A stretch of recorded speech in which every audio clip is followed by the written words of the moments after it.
सच्चाई ये नहीं कि लोग बदल जाते हैं। सच्चाई ये नहीं कि लोग बदल जाते हैं, सच्चाई तो बस ये है कि नकाब उतर जाते हैं। मैं अविनाश एक बार फिर से आप सभी का एएसपी क्लासेस में दिल से प्यार भरा अभिनंदन करता हूं और पहले से ही वीडियो लेट आने के लिए क्षमा प्रार्थी हूं, सॉरी हूं। कुछ व्यक्तिगत समस्याएं आ गई थी और मैं बहुत परेशान था और किस्मत से लड़ रहा था। तो कहते हैं ना कि किस्मत से लड़ने में बड़ा मज़ा आ रहा है दोस्तों। ये मुझे जीतने नहीं दे रही और मैं हार मानने के लिए तैयार नहीं। तो ज़िंदगी है तो मुश्किलें हैं और मुश्किलें हैं तो रास्ते हैं और हम लोगों को तो उन्हीं भी रास्तों पर चलना ही होता है। तो ज़िंदगी का मज़ा लेते हैं और इससे पहले कि देर हो जाए, आपकी प्यारी सी स्माइल वाली गिफ्ट बहुत दिनों से नहीं मिली है। आज आपकी प्यारी सी स्माइल वाली गिफ्ट चाहिए और उसके बाद हम लोग क्लास स्टार्ट करेंगे।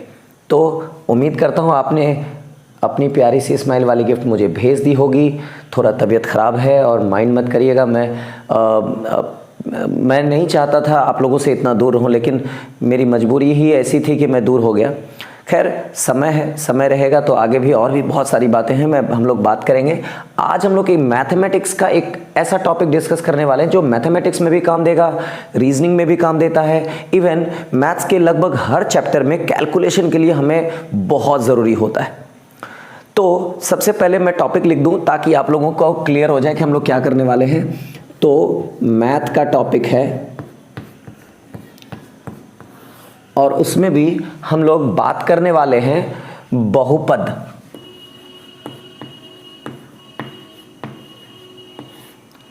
पॉलिनोमियल के ऊपर।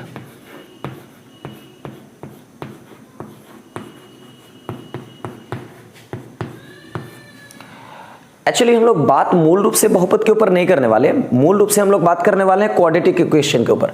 हम लोग बात करेंगे द्विघात समीकरण के ऊपर।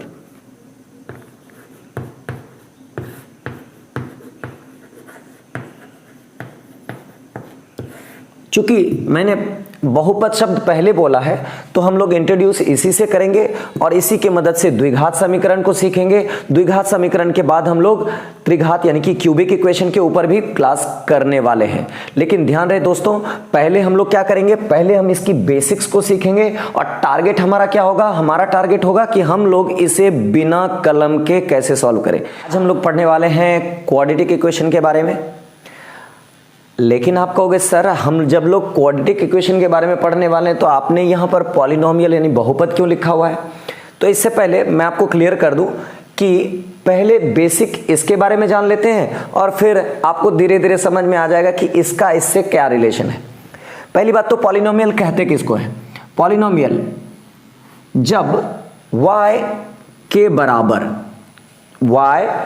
बराबर कोई भी ऐसा एक्सप्रेशन हो, y के बराबर कोई भी ऐसा एक्सप्रेशन हो जिसमें एक चर राशि यानी कि जो वेरिएबल होगा उसके ऊपर एक पूर्ण संख्या मतलब होल नंबर,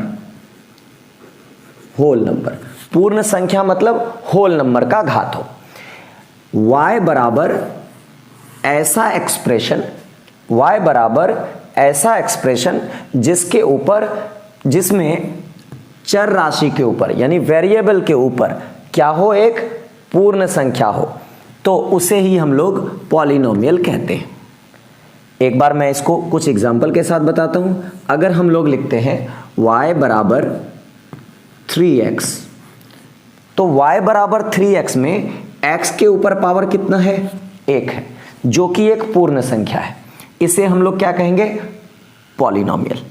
मैं बोल दूं y बराबर 2x प्लस 3, इसे भी हम लोग क्या कह सकते हैं, पॉलिनोमियल, क्योंकि इसके ऊपर हाईएस्ट डिग्री अर्थात पावर कितना है, वो एक पूर्ण संख्या है। यहां पर अगर 2 भी होता तो भी 2 के अलावा कोई अन्य पूर्ण संख्या होती तो भी यह एक पॉलिनोमियल होता।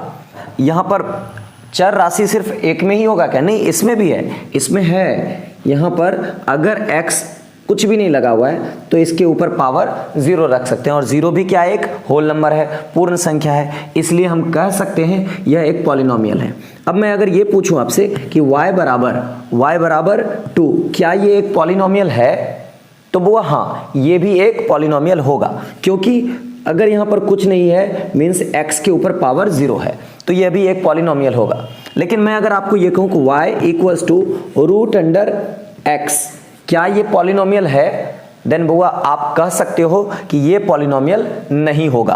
क्यों नहीं होगा, क्योंकि x की पावर हाफ कभी भी हाफ होल नंबर नहीं होगा। जो होल नंबर नहीं होगा तो वह भी कभी भी पॉलिनोमियल नहीं होगा।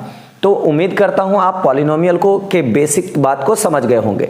अगर ये कहूं कि पॉलिनोमियल कितने प्रकार के होते हैं, तो ये n टाइप्स के हो सकते हैं, बहुत सारे।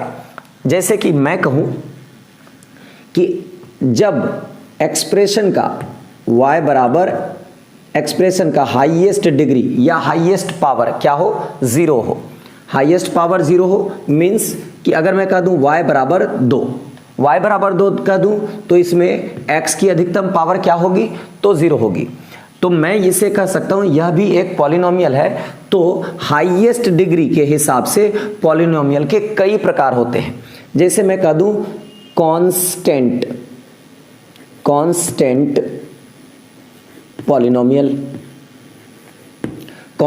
पॉलिनोमियल, यानी कि y बराबर 2 into x to the power 0 अगर कांस्टेंट पॉलिनोमियल क्यों होगा, क्योंकि 2 एक कांस्टेंट नंबर है। अब मैं कह सकता हूं अगर y बराबर 3x, इसमें x की हाईएस्ट डिग्री यानी पावर कितनी होगी, तो 1 होगी। इसे हम लोग कहेंगे लीनियर पॉलिनोमियल, रैखिक। अगर इसके साथ 2 भी लगा हुआ हो तो भी ये क्या कहलाएगा, लीनियर पॉलिनोमियल, क्योंकि इसके साथ x की पावर 0 लगी हुई है और हाईएस्ट डिग्री इसकी जो होगी वही उसका नाम डिसाइड करेगा। अगर मैं बोलता हूँ y equals to 3x square plus 6x plus 2, अगर मैं इसे बोल दूं तो इसे हम लोग हाईएस्ट डिग्री के हिसाब से नाम रखेंगे, तो पावर 2 है तो द्विघात, यानी कि मैं इसे कह सकता हूं क्वाड्रेटिक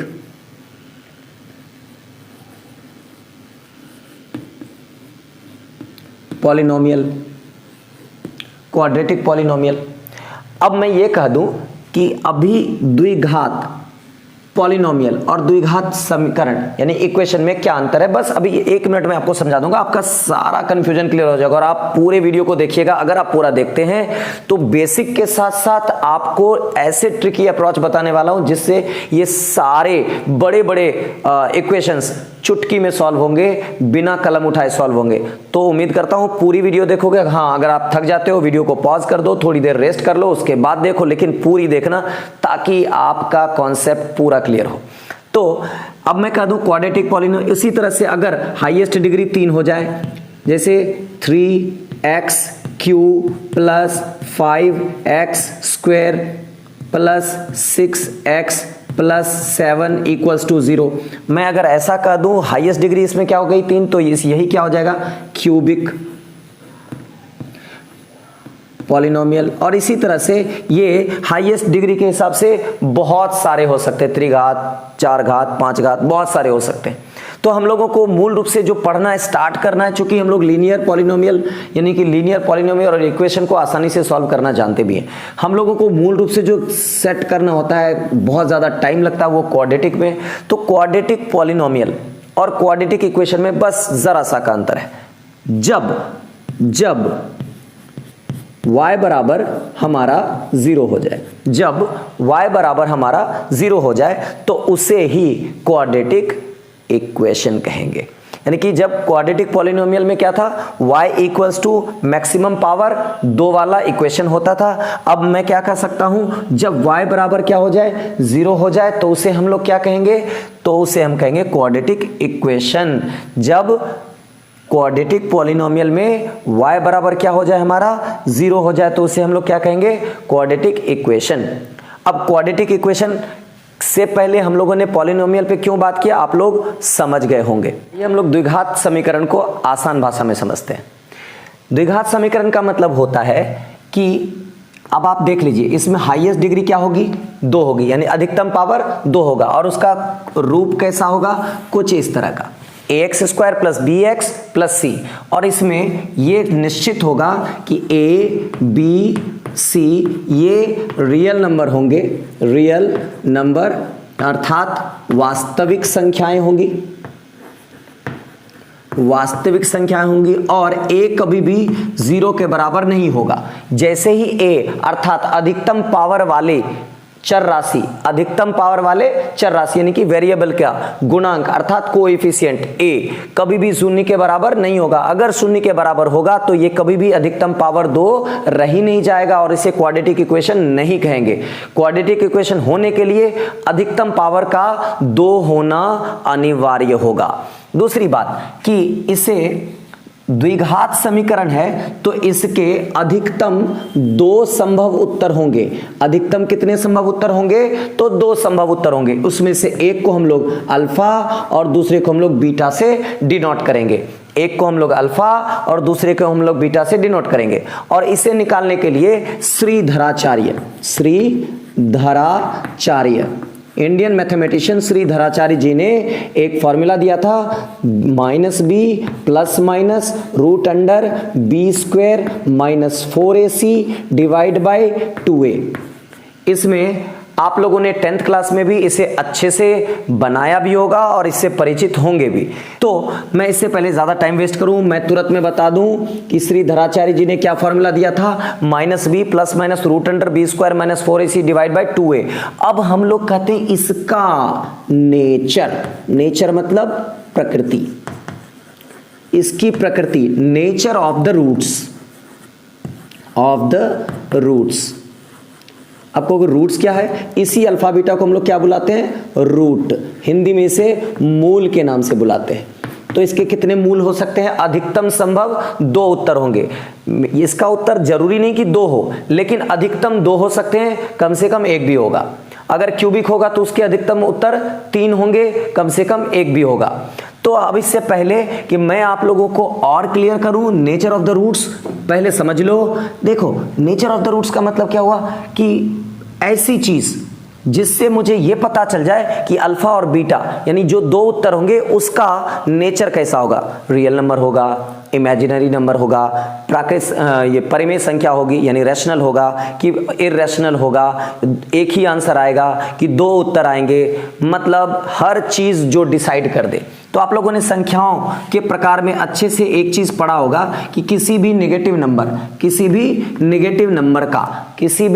नंबर का अगर रूट अंडर निकालते हैं तो ये कोई लीगल वैल्यू कंटेन नहीं करता, ये एक इन्फिनिटी अर्थात अपरिभाषित संख्या, अपरिभाषित मतलब अनडिफाइंड, ये क्या होता है, अनडिफाइंड नंबर होगा। रूट अंडर ए नेगेटिव में कभी भी लीगल वैल्यू कंटेन नहीं करेगा।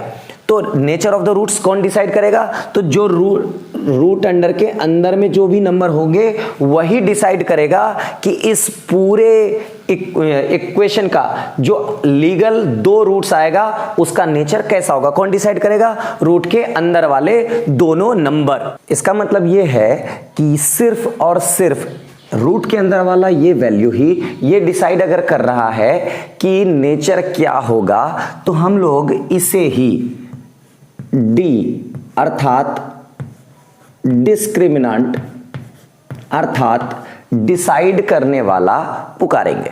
डी मतलब डिस्क्रिमिनेंट,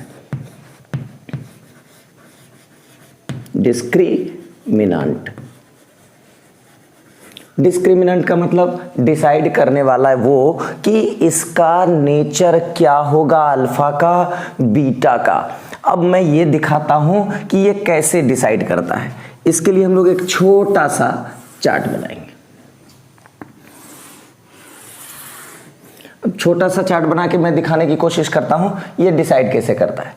कि सबसे पहले सिचुएशन नंबर 1 कि अगर मैं ये बोल दूं कि डी छोटा है 0 से, अगर मैं बोलता हूं डी यदि छोटा हो जाएगा 0 से मतलब वो नेगेटिव हो जाएगा। नेगेटिव हो जाएगा मतलब डी जैसे ही छोटा हुआ, इसका मतलब हुआ कोई भी ये नेगेटिव नंबर होगा। नेगेटिव नंबर जैसे ही रूट के अंदर में आएगा, आप ही बता दो कि जैसे ही नेगेटिव नंबर रूट के अंदर में आता है वो क्या हो जाता है, वो अनडिफाइंड हो जाता है। और किसी भी अनडिफाइंड चीज को किसी भी चीज के साथ जोड़ो या घटाओ या गुना करो, वो क्या आएगा, तो वो अनडिफाइंड ही होगा। इसका मतलब क्या है, इसका कोई लीगल वैल्यू आंसर में आएगा ही नहीं, ये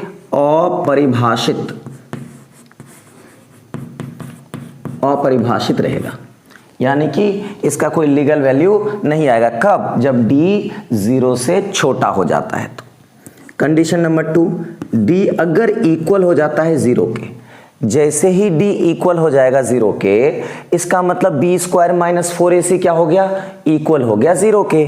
और अगर इक्वल हो जाता है 0 के तो प्लस करो 0 या माइनस करो 0, इस वैल्यू में माइनस b/2a के अलावा कोई दूसरा वैल्यू आ ही नहीं सकता। मतलब इसका कोई एक मान ही उत्तर होगा। एक मान उत्तर होगा मतलब इससे सिर्फ एक ही वैल्यू प्राप्त की जा सकती है। मतलब ये कि दोनों मूल या दोनों रूट्स जो होंगे इसके, वो क्या होंगे, बराबर होंगे। बराबर, दोनों ही रूट्स इसके क्या होंगे, बराबर होंगे। और क्या होंगे, रैशनल नंबर होंगे, परिमेय होंगे। हम लोग तीसरा कंडीशन देखते हैं कि d बड़ा हो जाता है 0 से, तब क्या होगा। अगर ये d यानी b स्क्वायर माइनस 4ac अगर ये बड़ा हो जाता है 0 से, यानी कि 1 2 3 4 5 एंड सो, अगर ऐसा हो जाता है तो d की वैल्यू बड़े होने की स्थिति में दो सिचुएशन बनेगा। एक तो ये संख्या कोई पूर्ण वर्ग संख्या हो, अर्थात जिसका पूरा पूरा वर्गमूल निकाला जा सके। जैसे कि अगर मैं बोल दूं 25 आता है b स्क्वायर माइनस 4ac तो उसका वर्गमूल 5 हो जाएगा।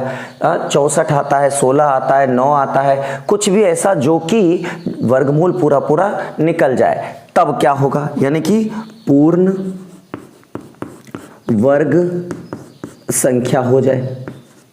पूर्ण वर्ग संख्या हो जाए तो उसे हम लोग क्या कहेंगे, हम लोग कहेंगे कि इसमें दोनों मूल जो आएंगे, दोनों रूट्स वो असमान होंगे, असमान।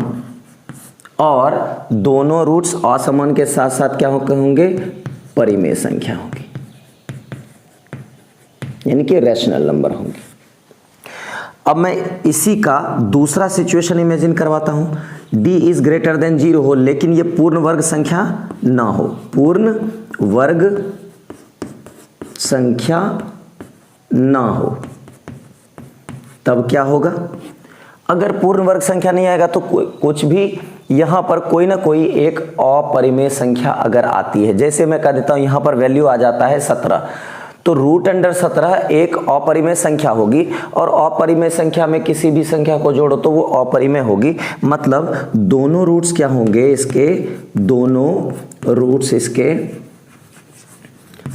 इसके असमान तो होंगे ही। असमान क्यों होंगे, क्योंकि अगर यहां पर ये कंडीशन में या ये कंडीशन में कोई भी नंबर आता है तो एक बार उसका प्लस लेंगे और एक बार उसका माइनस लेंगे। प्लस लेंगे तो एक अलग वैल्यू आएगा और माइनस लेंगे तो एक अलग वैल्यू आएगा। इसलिए दोनों रूट्स क्या होंगे, असमान होंगे और यहां पर अपरिमेय होंगे, यानी इर्रेशनल नंबर होंगे, अपरिमेय। अब परिमेय और अपरिमेय क्या होता है मैंने पिछली वीडियो में बताया है, आप लिस्ट में जाओ और वहां पर इसको अच्छे से देख लो। आपको सारा बात की संख्याओं की समझ कैसी होनी चाहिए, प्रैक्टिकल परिभाषाओं को समझाया करके दिखाया है, एक बार जरूर देखना, आपको समझ में अच्छे से आ जाएगा। चलो ये चार्ट को आप अच्छे से दिमाग में सेट कर लो और इसे अगर आप चाहो तो अपने कॉपी पर लिख भी सकते हो। अब हम लोग इस क्वाड्रेटिक इक्वेशन को सॉल्व करना सीखेंगे। मैंने प्रॉमिस किया था कि इसे हम लोग बगैर पेन उठाए या पेन उठाएंगे भी तो बहुत ही छोटा मोटा ही कैलकुलेशन करते हुए इसका आंसर करेंगे। अगर हमने ये प्रॉमिस किया था तो ज़रूर पूरा करूँगा। पहले हम लोग ये जानते हैं कि इसको आप प्रोसेस क्या है, आप लोग में से ज़्यादातर तो जानते ही होंगे लेकिन एक बार हम पढ़ लेते हैं। सबसे पहली बात तो यहाँ पर x स्क्वायर का कोएफिशिएंट है और यहाँ पर कांस्टेंट नंबर है। इस दोनों का मल्टीप्लिकेशन, ध्यान से समझना, इस दोनों का मल्टीप्लिकेशन यानी कि 2 गुना 55 अर्थात 110 अभी हो रहा है। और हमें इस बीच वाले को यानी कि इस बीच वाला यानी x का कोएफिशिएंट को इस तरह से 2 भागों में तोड़ना है, इस तरह से 2 भागों में तोड़ना है, या तो जोड़कर या तो घटाकर 110 के बराबर आना चाहिए और गुना कर जोड़कर या घटाकर 21 के बराबर आना चाहिए और गुना करके 110 के बराबर आना चाहिए। तो अगर हम लोग ऐसा कर पाते हैं तो इसका हमारे पास तुरंत उत्तर आएगा। जैसे कि मैं कह दूं कि 110 के लिए मेरे पास 10 है और 11 है। मैं अगर ऐसा कर दूं तो इसे मैं 10x और 11x 2 टुकड़े में तोड़ सकता हूं, जिसको जोड़ने के बाद तो 21 आएगा, लेकिन गुना करने के बाद 110 आएगा। हमारा उत्तर तो आ जाएगा। जैसे मैं बोलता हूं 2x square minus 10x minus 11x total minus 21x आ जाएगा प्लस 55 बराबर 0। अब मैं इसको कह सकता हूं इस दोनों में 2x कॉमन कर लेंगे तो मैं क्या लिख सकता हूं इसको x माइनस 5 लिख सकता हूं। माइनस 11 कॉमन कर लेंगे तो अगेन x माइनस 5 लिख सकता हूं। अब मैं इसको क्या लिख सकता हूं 2x माइनस 5, x माइनस 5 दोनों में है तो आप इसको x माइनस 5 कॉमन कर लो दोनों से, तो इसमें क्या बच जाएगा 2x और इसमें क्या बच जाएगा 11। तो मैं लिख सकता हूं 2x माइनस 11 बराबर क्या लिख दूंगा 0 लिख दूंगा। अब या तो ये वाला पोर्शन क्या हो जाएगा 0 या तो ये वाला पोर्शन कर दो 0, दोनों ही कंडीशन में इसका मान 0 आने वाला है। तो अगर हम इसको 0 समझते हैं देन x इक्वल्स टू 5 होगा, और अगर हम इसको 0 समझते हैं देन x इक्वल्स टू 11/2 होगा। हमारे पास 2 वैल्यूज आ गए, यही अल्फा और यही बीटा था। एक प्रोसेस तो ये है। दूसरा प्रोसेस कि हम लोग धराचारी मेथड से बना ले।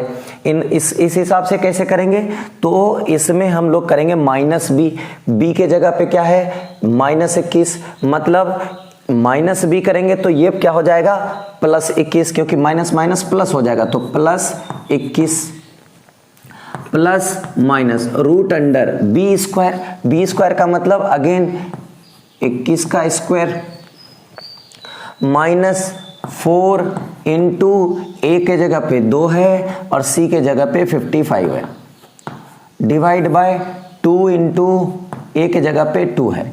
जब आप इसको सॉल्व करोगे अगर एक बार प्लस रखोगे तो ये आएगा, एक बार माइनस रखोगे तो ये आएगा, आपके 2 मान इधर से भी आएंगे। लेकिन क्या एग्जाम में इतना टाइम देने से हमारा भला हो सकता है? देन नहीं हो सकता। तो हम लोग इस प्रोसेस को ना सीख करके हम लोग ऐसे प्रोसेस को सीखेंगे जिससे ये काम एकदम चुटकियों में हो जाए। तो आप प्यारी सी स्माइल वाली गिफ्ट भेजो और मैं उसी की तैयारी करवा देता हूँ, ठीक है। मैं ज़्यादा समय नहीं लेता, जब वो सीख जाओगे तो ऐसे मैं 7-8 एग्जाम्पल्स दूंगा जिसके बाद आपको आसानी हो जाएगी, समझ में आ जाएगा कि ये बड़ा ही आसान था। मैं इसको मिटा रहा हूँ। देखो एक छोटा सा चार्ट है वो आप लोगों को बनाना होगा। हम लोग जानते हैं द्विघात समीकरण ax square plus bx plus c बराबर 0 होता है अगर द्विघात समीकरण ऐसा होता है।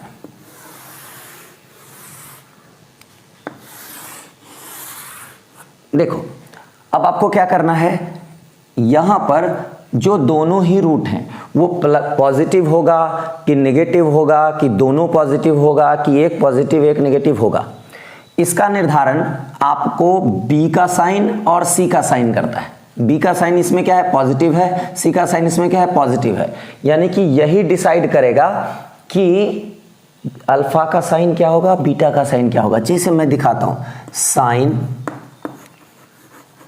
Of b, sine of c, अब ये डिसाइड करेगा साइन ऑफ अल्फा और यही डिसाइड करेगा साइन ऑफ बीटा। अब कहोगे सर कैसे करेगा? बिल्कुल करेगा। 4 सिचुएशंस आएंगे, b और c या तो दोनों इसी की तरह प्लस और प्लस में होंगे, देन मेरा अल्फा और बीटा हमेशा माइनस और माइनस में उत्तर आएगा। आप चाहो तो करके देख सकते हो। अब प्लस प्लस होगा तो मेरा दोनों उत्तर क्या आएगा, नेगेटिव में आएगा। अगर पहला वाला माइनस हो जाए और दूसरा वाला प्लस रह जाए, यानी कि ये माइनस हो जाए ये प्लस हो जाए, तो हमारा दोनों ही उत्तर हमेशा के हमेशा पॉजिटिव आएगा, जैसा कि पिछले प्रश्न में भी आपने देखा होगा। और तीसरा, यदि ये वाला प्लस हो जाए और ये वाला माइनस हो जाए, यानी ये बी वाला क्या हो जाए, प्लस हो जाए, और सी वाला क्या हो जाए, माइनस हो जाए, तो इसके दोनों ही उत्तर जो होंगे वो प्लस और माइनस में ही आएगा। अब प्लस कौन सा, माइनस कौन सा, तो अल्फा को थोड़ी देर के लिए छोटा मैग्नीट्यूड वाला, छोटा परिमाण वाला समझ लेते हैं। छोटा परिमाण मतलब संख्यात्मक मान जिसका छोटा हो। जैसे मैं बोल दूं -4 और +5, तो मैं कह दूंगा संख्यात्मक मान किसका छोटा है, तो 4 वाला। अगर मैं बोलता हूं +4 -5, कह दूंगा संख्यात्मक मान किसका छोटा है, तब भी क्या बोलेंगे, 4 वाला। मतलब जो अंक में छोटा हो उसे हम अल्फा की ओर रख लेते हैं, और जो अंक में बड़ा उसे हम थोड़ा देर के लिए बीटा मान लेते हैं। तो जो छोटा परिमाण वाला होगा वो क्या होगा, पॉजिटिव होगा, और जो बड़ा परिमाण वाला होगा वो क्या होगा, वो नेगेटिव होगा। अब हम इसको कहते हैं यदि दोनों ही नेगेटिव हो जाएं तो ये माइनस और ये प्लस में आएगा, यानी छोटा परिमाण जो होगा वो माइनस में होगा और बड़ा परिमाण जो होगा वो मेरा प्लस में होगा। पहले ये मैं उम्मीद कर लेता हूं कि इस चार्ट को आप अच्छे से समझ रहे होंगे। अगर समझ में ना आ जाए वीडियो को पॉज करके इसको पहले अच्छे से समझ लेना, नहीं तो आंसर निकालने में आपकी हमेशा गड़बड़ी होगी। देखो, अगर दोनों प्लस प्लस होगा तो दोनों माइनस माइनस होगा, अगर माइनस पहला वाला माइनस होगा तो दोनों पॉजिटिव आएगा, अगर पहला वाला प्लस होगा, प्लस माइनस है तो इसमें प्लस माइनस ही रह गया, कोई चेंज नहीं आया। अगर दोनों माइनस है तो ये पहला माइनस दूसरा प्लस होगा। पहला मतलब जो छोटा होगा वो पहला मानेंगे, जो बड़ा होगा उसे हम लोग दूसरा मानेंगे। अब अगर ये चार्ट अच्छे से दिमाग में चला गया हो तो ये सेम वही सवाल जो अभी हमने किया था उसको मैं दोबारा लिखूंगा। मैं सामने से हट जाता हूं, पहले इसको आप अच्छे से लिख लो।